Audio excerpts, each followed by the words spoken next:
新2號客運大樓 T2 面積達30萬平方米，除咗已經啟用嘅離港設施之外，亦增加咗抵港設施，令 T2 成為一個功能完善嘅客運大樓。喺1998年，我哋香港國際機場正式啟用。當年我哋1號大樓已經公認為一個全球頂級嘅一個客運大樓，全球獲獎無數。喺今日，我哋有個 T2 嘅擴建咗嘅一個客運大樓。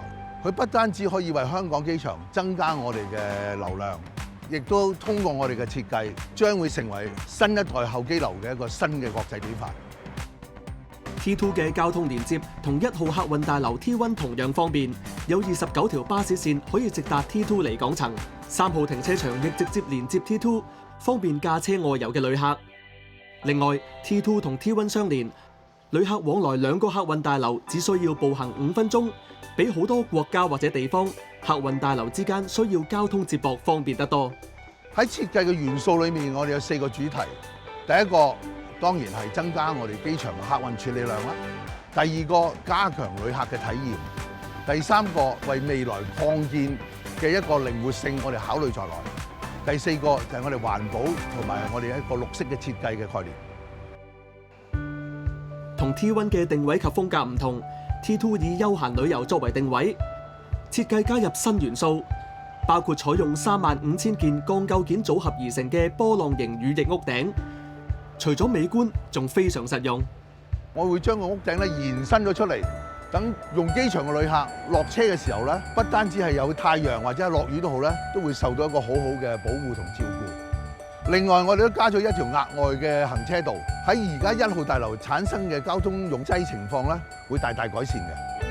因應香港航空業發展，機管局喺規劃 T2 上已經預留進一步擴建嘅靈活度。喺今天嚟講，我哋個容量設計咧係一個3000萬人流嘅一個每一年，而我哋亦都可以預留咗擴容到5000萬人流嘅設計。如果將來嘅一啲工程上面嘅安排咧，因為我哋個設計已經考慮在內。我哋會通過一啲不停航施工嘅安排，對旅客嘅影響佢絕對會減得好少。另外 ，T2 除咗採用舒適嘅自然採光設計，空間感十足，喺其他環保節能措施亦花咗心思。喺綠色環保建築方面啦，例如啦，我哋一如既往用好多一啲太陽能嘅設備啦。第二樣嘢就係我哋啲好高效能嘅玻璃咧，減少耗電量或者係吸熱量。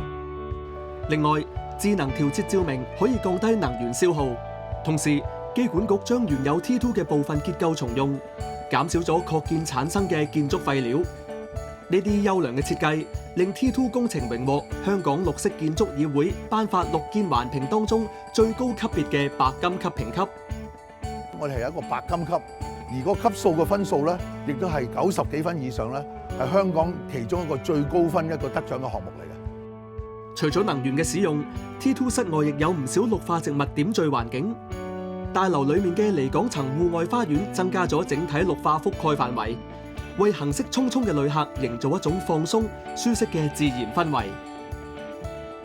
各方面嘅環保設計體現咗機場管理局喺落實環保機場設計同建築策略嗰陣，採取最佳實踐方法同創新方案嘅決心。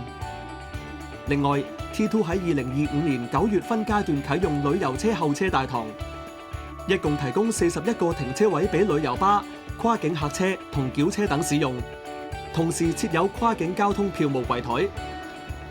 旅遊車候車大堂整合咗原本分散喺 T1、1號停車場同4號停車場嘅服務，集中提供多式聯運服務，並且為乘客提供更舒適嘅室內候車環境。我哋機場再創高峰。到今年5月 ，T2 離港層啟用，旅客可以喺 T2 辦理出境及行李託運手續。預計首12個月可以處理旅客800萬人次，而抵港設施將會配合需求，預計喺下年年底前啟用。香港國際機場2號客運大樓 T2，除咗體現咗運作效率同豐富旅客體驗之外，亦顧及到未來發展同環境保護，必定會成為國際客運大樓嘅一個新典範。